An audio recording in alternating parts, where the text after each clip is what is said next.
Buenos nachos, amigos, and welcome to another fantastic episode of Record Breakers. I'm Petey Ray, your man with no plan. Here with me, as always, is my team occupying the quadrants of this square. We've got Brett. Ahoy, hoy. We've got Patrick. Yo. And we've got Drew. Hi. We're here gathered to talk about music, and the provider of said music is me.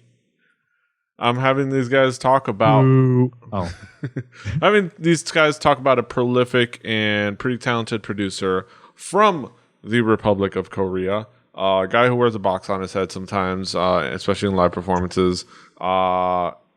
Produces for other artists, produces for himself, has had a couple albums. This one being his second full-length album. This is Primary with the album 2, appropriately enough. The number 2. This is a very interesting album. It's going to be very interesting to see what you guys think about it. And yes, you can drink twice. I know DJing will be keeping track of my interestings. I'll start with Patrick. What were your expectations coming into this album? I knew it was Korean. And I've liked more of the Korean stuff than I haven't, I guess, at this rate. So I figured there might be something interesting, but the specifics I didn't know. Mm-hmm. I imagine this is going to be a theme. I'll go with you, Brett. Brett, what did you expect coming into this album? Well, you gave me a review kit. You're like, here you go. Here's all of the lyrics to everything in a doc with good links, which I actually went through. I thought for sure that we were going to be, it was a absolute, no brainer that you were going to go to your not so guilty pleasure of Korean music. But I expected something that was different from the things you had brought us before, and you gave us something that was different than what you had brought before. Yes. Yes, appropriately enough. And Drew, what expectations did you have coming into this album? Well, this is you. This is Korean music. I expected it to be hello. But I expected it to be very well produced as far as the fidelity of the album goes. I expected production quality to be top notch. Other than that, the music you have brought us from the land of South Korea has been very musically varied. So I had no other idea besides the fact that everything you have brought has been polished to a high sheen. Yes. So, including Soundgarden. It's the best Korean album. Yeah. Because it's all the things that are fit to export. Next thing you know, I'll bring some trot music. We'll get really Korean up in this piece. But yeah, Primary. He is a producer. He has a lot of guest artists. His thing is mostly tinged in hip hop. A lot of hip hop influences, a lot of hip hop beats. It's very much a sample heavy album. A lot of samples, a lot of loops, a lot of playing with gadgets and gadgets. Gizmos. Who's-its and what's-its? Were they galore? Yeah, gadgets and what's-its and gizmos and gadgets galore. You got thingamabobs. I've got 20. Who cares? Yes. It's a lot of samples, a lot of really cool different styles though. It varies in kind of like where it goes, and it's kind of a cool journey. A lot of different vocals because it's a lot of different guest vocals and a lot of different guest rappers. I think personally, I believe they're all very well matched to the style of song that they were picked for. And that's the advantage of like I'm the guy making the songs. I'm just gonna have whoever comes by, have both of the members of that rap group. That's a big, that big time rap group that's also on my label. On different songs and like be able to create this like whole vision. Patrick, how would you describe this album musically? What would be the themes elements that caught your attention? It covers many sounds and it does most of them really well. I mean, there's definitely some hip hop, but there's also some like super funky bass lines. There was at least 2 songs on this album that if you put different, if you put English singing over it, would have been easily mistaken for a Chromeo track, and I wouldn't consider Chromeo hip hop in the least. You note stealing motherfucker. There was a lot of stuff that you could say was referential to other sounds. There was at least one song that sounded like Massive Attack. There was a song that sounded like an MIA song. But for the most part, it was really well executed. Musically, a lot of great stuff going on. I mean, it's samples, and some people aren't into samples. I personally think it's kind of a cool way to make music, just because it's different and it's interesting, and I feel like people have really mastered it now. You know, from people playing with 808s and turntables, 30 years ago. Mm-hmm. Yeah, it does a lot of really cool things musically. Brett, what would be the themes elements that caught your attention? Well, this album is a lot more R&B than I was expecting. Like, there's some baby making music going on here, and you stealing motherfucker. Yeah, even though like I read some lyrics, and it said, even though you got small breasts, but to me you look the best. I confess, I want to take you home and get you undressed. No, there's some fucking Chromeo ass bass lines going on here. Like, there's much more emphasis on the bass and the drums than anything I've heard from Petey so far. And there's a sound, like a modern Western urban pop sound to a lot of stuff too. Where if you took the lyrics out and translated them and fed them to Petey and had Petey sing over the hot beats, that it would be something you would hear in the club. It's music that you make babies or shake your butt to, and that's something we don't get a lot of here on the Record Breakers. Yeah, that's the understatement of the podcast right there. Drew, what would be the themes elements that caught your attention? We do need more baby making music on the Record Breakers. Players.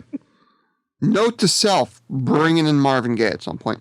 But like I said in the what I was expecting, every time PD brings something Korean, I know to expect it to be polished to a shine. And I put this in my notes, polished to a shine that would make Flavor Flav's teeth jealous.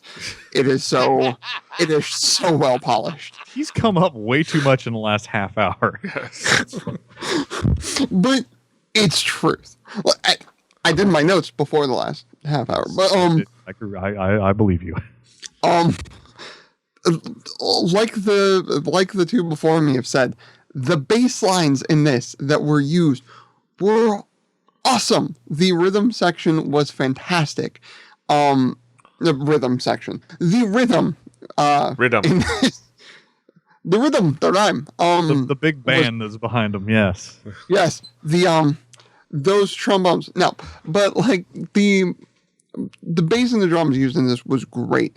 There's always a cool mix of like sort of English and Korean lyrics in these type of things, which I think is really cool. I think it just says something like culturally that like that sort of happens in their pop music. It's kind of neat to peer behind that every once in a while. But yeah, this is really sort of, you either on this, you sort of start, I'm going to bring this up when we do the tracks, but you start and end with like slow jams, but there's also some like sort of real like cool dance club hits in here.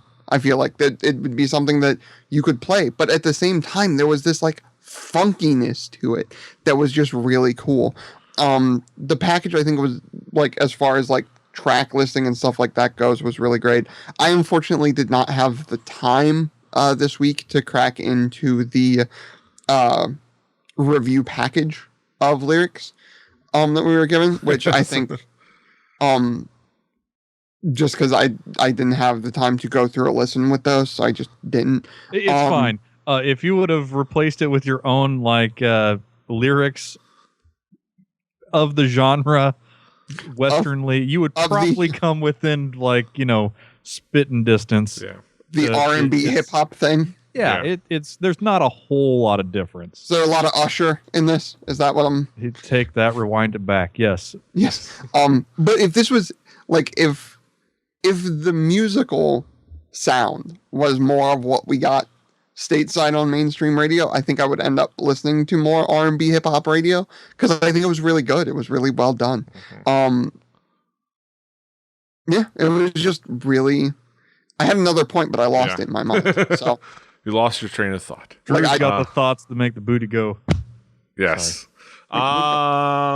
Yes. Yeah, and we could talk about some key tracks, some interesting tracks like Mannequin is a really cool track. It has a very cool like trendy vibe and just like persona. It's voiced really well. Benzino does a great interjection. So Suran is a fantastic, unique voice. And she's really interesting in like a lot of what she does, including her kind of collaborations with Primary. It shifts gear into something else into Rubber or Lubba. If you kind of wanted to know the wordplay on that title, Lubba is how you pronounce it. With Ohyuk, who has his own really cool, unique voice. And you kind of jump around to other tracks like Mileage or Mailiji with Hwasa Mamamoo, who I'm going to get to see at South by Southwest, and I'm so excited. Hwasa of Mamamoo and Palo Alto, who do a great job on that track. Other tracks like the opening track, the opening track "See You" does a great job of establishing the sounds. That a little bit of what you're going to hear in the rest of the album that it builds on later on.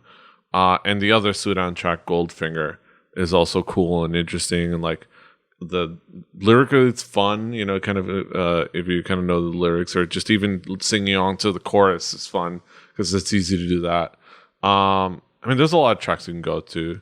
I'm leaving. I didn't mention one that I think is one of the key tracks, but mainly because I wanted to leave it for somebody else, namely Drew. And to that point, I'm actually changing the initiative order so that nobody steals it from him. Drew, what would be? I've been worried about that for a while. Bonus. Like totally. Let me I've rolled. I'm a halfling rogue. You can't out dexterity the halfling rogue. Yes, exactly. I have it. Dang it. I like how I made that argument, and there's nothing you can say about it. I rolled my weapon speed's too slow. I'm sorry. Exactly. I'm behind you. Drew, what would be some of the key tracks for you? Ambidextrous daggers, yay! So See You. We'll start out with that. You start out. It's a slow groove, eases you into that groove. Bit of piano that's really nice, really, really well done. And again, it's that. Like Brett said, baby making music. It eases you into the fact that this is going to be something you might want to take some of these tracks and put them in your little special side Netflix and chill playlist. You leaving on the slow jam, I think was really, really great too. Sort of a like slow, soothing sort of song. Accentuates what I was saying earlier about the polish, the really, really well thought out like track listing of we're going to ease you in, we're going to ease you out, we're going to do that, and we're going to make it very obvious where our points are going to hit. And then I'm going to talk about tonight. No, I'm not going to talk about tonight. We all know what I'm going to talk about. I think this is a cheat code. I think Don't Be Shy and songs like Don't Be Shy are a cheat code for Drew. And fucking upstrokes every time reggae. You guys like legit dub reggae. It's every time it's like this is gonna be a toss-up for if Drew likes it. Fuck it, there's a song with upstrokes in it. He can't be angry at me, right? Like I know it happens all the time. You guys win, okay? You guys win. Every time there's every time there's upstrokes, I'm going to pick on it and I'm gonna love it and it's gonna be my thing. And I listen to that song way more than I listen to the entire rest of the album. Honestly. Yeah. God dang it. I hate that that's my kryptonite. Yes. You should also check out the video because Cho is kind of attractive. Video? God, there's a music video, and it's worth checking out. Yeah, dub reggae. I also didn't mention Just Like You, which made me like a song with Yankee and Jesse on it. But I'll go with you, Patrick. Patrick, what would be some of the key tracks for you? I'm gonna mention Just Like You because I love that song, and not just for the girl guy rapping back and forth, which I like because it's a thing that needs to happen more. There was this solo where it was samples of what I assume were old jazz horn solos, and then turntables basically scratching them into each other, and it's the coolest fucking thing I've heard on a hip hop record in forever. Like I've never heard that done that way before, and it was fucking genius. And someone on this side of the earth needs to hire Primary to produce their next record because he's a fucking wizard. Based on that like literally like 30 seconds of a song alone should get him work. And I'll also mention Mannequin because it had a great fucking hook. And like in like poppy rap music, which is kind of where this is, the hook is everything. Like that is what makes your song stand. And that had a really good one. And so I didn't do the lyrics thing because what I do kind of really like about listening to music in a language I don't understand is you can kind of treat the vocals like another instrument. So rap is very percussive, and you get that kind of throughout the record. You get to kind of see who's got an interesting way of where they're sticking words in, and you know, I might not know what those words are, but the way they do it, delivery, kind of flow, the delivery and the flow and all the words you would use for it. Really, you have to concentrate on that because you don't have the language to bury yourself in. Mm-hmm. And for that, it's a really nice detour from the rest of, you know, from other music. But those two songs, like I don't know anything about Yankee or Jesse. I can see how maybe people don't like them because they probably are tryhards, but I liked them on that song. Yeah, it's like the joke of like, Asian Junkie, when he reviewed it, said the same. It was like, Primary made me like a song with Yankee and Jesse on it. It's like, that's the magic of Primary. Brett, you did have you were the one that used the crib sheet. I'm holding in all of this fury. Yes, that I'm the one out of all you guys that read the lyric sheet. I really don't have anything to say about the lyrics, so exactly. sorry. I don't have a whole lot to say. The lyrics aren't anything. I mean, they're not. There's no turn of phrase that raised my eyebrows, but I'm the least lyrics guy probably in the group. Yeah. Unless it's apparently Chromeo, yeah, but that's because it's fucking Chromeo. It's like if you're gonna play a song at a bar when somebody's loading up the jukebox full of Nickelback, and you want to have people be like, "Oh, I'm drunk and I think things are great," you know, you put some Chromeo on. This didn't have quite the Chromeo levels of turns of phrase, nor would it work in a bar in the neighborhood of Broad Ripple. I don't think there's a lot of people who would know what was being said all the time. But I listened to this album with my wife. I listened through this album several times with my wife, and we got some hot takes from Daisy that I'm gonna pepper in because most of the things that need to be said have already been said. I mean, there's definitely some instrumentation that's very, very. They're really good at laying out and producing what they were looking to produce, and I don't think for a second that they didn't get the best take that they possibly could have on anything on this album. I'm going to talk about Mannequin because, like, you get the song, but then, like, all of a sudden you get like this crazy dose of walking bass, like like you're listening to a wax cylinder at the end of it. Of some fun time tunes, and that really made me happy. Rubber is the song that in the first 5 seconds made me want to hit pause, go find White Women on my album chart on Spotify and listen to some Chromeo. That is the baby making music. Paranoia. Let's pepper in some Daisy here. They have the reverb drum thing going on. You know, you got that. It turns into like a cross between a James Bond theme and that Fiona Apple song that I don't remember the name of. Complete with the really, really loud yet still on the reverb inhaling.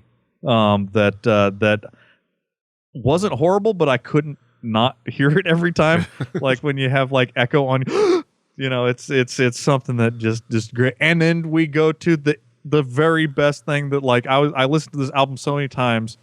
We listened to She, and my wife's like, "Is this Korean Macy Gray?" Like, and I was like, "Yeah, probably kind of is." There was sort of there were things that are plucked from the subgenres that sort of got pieced together with some super glue, and some fit together like Lego. But there was nothing about any of those songs where they attributed other culture subgenre music and mixed it all together and put some sick beats under it that was offensive. And those were the songs that over a lot of time of me listening and being like, what am I going to talk about to Petey that needs to be said? Those were the songs that really stuck out to me. There are a lot of really weird one-off parts of songs that they have that you're going to have to, there's no sproing. Although nobody knows what sproing is. We lost that episode. Sorry. But there were a lot of sproing-like moments. But I'm not mad at you, Petey. But I'm gonna like have a sprung board where I hit noises. I will go reflect on my thoughts and I'll come back with a more mature image. But yes, I really enjoyed those 4 songs, yes. And they stood out in the mix. Yeah. Side note: I looked up the video. That video is fucking weird, Petey. It's fun. No shit. Like there's like Pokemon counting cards and like hanging baby dolls like they're like sacrificing them, yes. And it's all like Ouija boards for no reason. Like I don't understand it. Yeah, there's really a dog weird. with an eye patch and it's fun. and a knife. It's fun. Oh no, it's really cool looking. Yes. Also, Choa is absolutely attractive in that video. Cut it out. She seems like an attractive lady. We're record breakers, Sure. not. I don't want to say anything else. Not beauty breakers. Not fashion breakers. Yes. All right. Let's bring it back around the horn for some final thoughts. Politically correct way to say that. Drew, what would be your conclusive thoughts on the album overall? Like I said, every time Petey brings something that is very musically diverse, that seems to be a theme, that every time something from South Korea comes up, it never quite sounds anything even close to what the other stuff was. It's always very, very different, which I think is very cool. We're getting these like neat vertical slices of genres taken out of something that we don't have any affinity for. I think that's cool.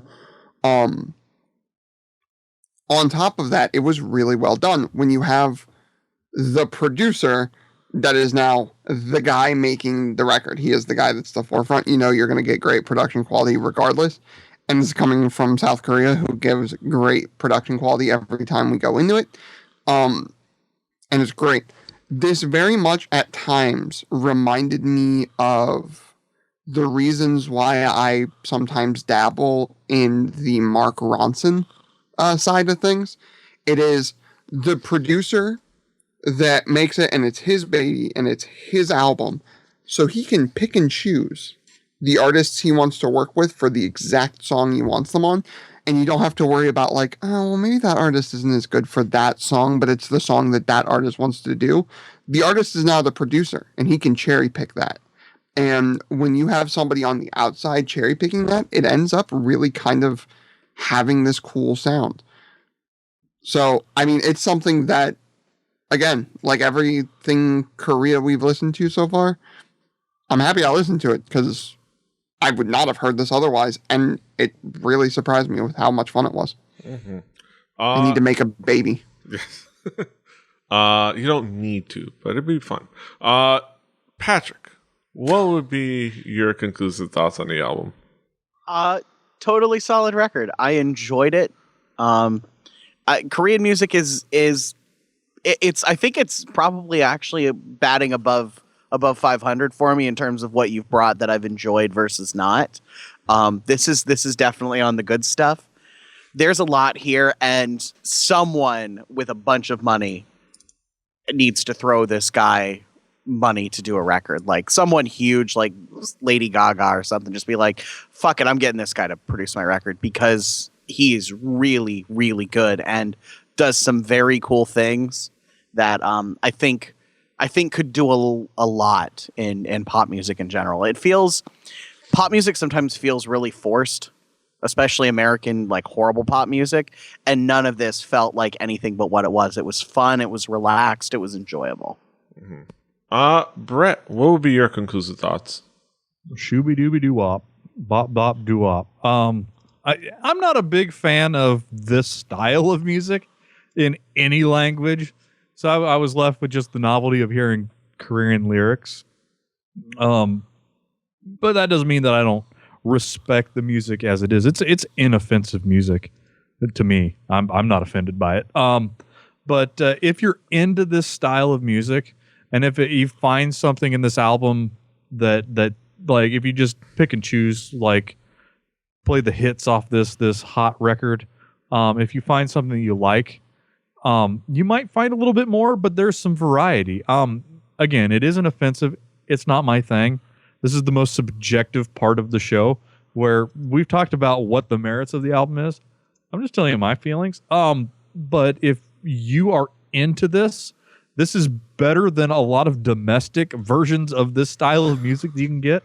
Trust me, I've been forced to listen to it. And you will at least know that the people that are doing it were putting in their most. The fact that it came over here and I am listening to this means it has been curated by at least half a dozen people to get to my ears. So it has to be well made, or it wouldn't get here. So going into it, you will know that you're getting a quality product. And if you're allowed not to like something, but I would think if you're into this genre of music, or these genres of music that this album encompasses, that you'll find something you like.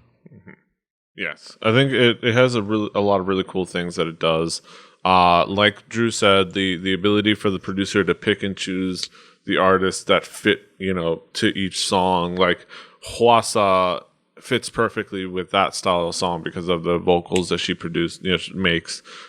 Sudan, works perfectly with the two songs she was in. Oh-hyuk, despite being a guy that usually does moodier stuff, works perfectly in Rubber. Like, going down the list, even guys like Junggi-go, both members of dynamic duo, all these just fit right. Also, I'm surprised nobody reacted to the fact that there's a guy named Rap Monster. I'm trying really hard not to be offensive to other cultures, Petey. Really, really hard. It's a dumb name. You can say it's a dumb name. As one of the 3 white men in this room, I don't want to be the one. Rapmon. He also sometimes just goes by Rapmon. Yeah, that's the way I was getting it. It was like Reptar. Yes. That's gonna be my export Korean rapper name. I'm gonna be Reptar. Reptar. But yeah, even Jessie, who I still am like, why did somebody convince Jessie she's a rapper? Like, I understand she was completely irrelevant. She spent 10 years in a mediocre dungeon of nobody caring about her singing. But that being said, not getting into a tirade about that. This is leave that for your other shows. Leave that for Harajuku, like I've done before. So get check out Harajuku to watch me complain about stuff. There's some bitching over there. Primary is a fantastic producer. He does a lot of cool stuff. He has a very cool mindset. Like he's a cool creative mind. Like there's a cool interview on Noisy, the Vice blog, Vice.com blog that he did with them and him and Sumiran. That offers a cool little insight into like his creative process and how he goes about things, and like how he like doesn't like to dwell on songs too much. He just kind of like, once it's done, he just wants to get it out there, because after a certain point he gets sick of it. Like, now hold on. For the fact that Petey is telling you to go read a Vice article means that article has to be fantastic. So go read that article. Yeah, it's fun. Petey it's has cool opinions. Go check that out. It is a fun interview, and it does offer some cool insight. I mean, said, yeah, Primary. It's just a cool record. A lot of cool, like, different explorations that it does. A lot of great guest artists that, if you want to know, if you want to know, like, get into Korean hip hop, just look up these rappers and you can get started. Because then from those you'll get introduced to other guys and to other guys and to other guys, and you'll learn something. The music videos are fantastic. Mm-hmm. Yes. Yeah. I don't know. There's not much else to say. I'm gonna wrap up my thoughts with that. Those are our thoughts on Primary number 2. Now we get to the main event of the evening. We get to our haiku reviews. Presumably we all have one. I'll start with Drew. More from Korea never ceases to amaze. Diverse music scene. Mm-hmm. Patrick, what is your haiku? Drew, you stole my first line. More from Korea. Fun sounds from a foreign land. Pleasant departure. Brett, what is your haiku? Refrigerator hippopot. Some Korean soul. Yuck. Beats and bass lines aplenty. Much variety. Very wow. Very much variety. Very, very diverse. All right, go with my haiku. That's right, Drew. We're going to 2014 with this show. A creative man whips up a variety of well-produced tunes. Nice and quick and simple. Plus is all I can think of. Those are our haikus. Those are our thoughts. That wraps things up for our thoughts on Primaries 2. Go check it out. Check it out on our Spotify playlist, or check it up, or check it in, or pack it up, pack it in. Let me begin. No. Speaking of whiteness and hip hop. Wait a minute. Okay. Well, Irish. I was having to do the math there. Yes. Okay. Yes. You have to finish the lyric in your head and realize who was singing. That brings us to the end of another fantastic episode of Record Breakers. Not Halley Juku, Record Breakers. I almost forgot. Patrick's pick. Next week is Patrick. Patrick, what do you got for us next week? I'm bringing in a band called Consider the Source and their album That's What's Up. Yeah, that's what's up. You know what else is up? Brett's camera. But it won't be in this very moment. You can, of course, find us all over the internet. Patrick is at The Swagger. Brett is at Hibbity River at HIBBITYBIBBARD. Drew is at Exclusive for X. I'm at Petey Rave. The show is at 4 Record Breakers. That's the number 4 Record Breakers. RecordBreakersPodcast.com. RecordBreakersPodcast@gmail.com. Rebelli.net for this and other shows. YouTube.com/RebelliTV. Look out for more content. Do the things. Subscribe, like, share. Everybody's back in their boxes. Okay, good. That's right. We're back. The man in the studio, the booth man, hooked us right up into our boxes. Until next time, hasta los huevos. Toodaloo.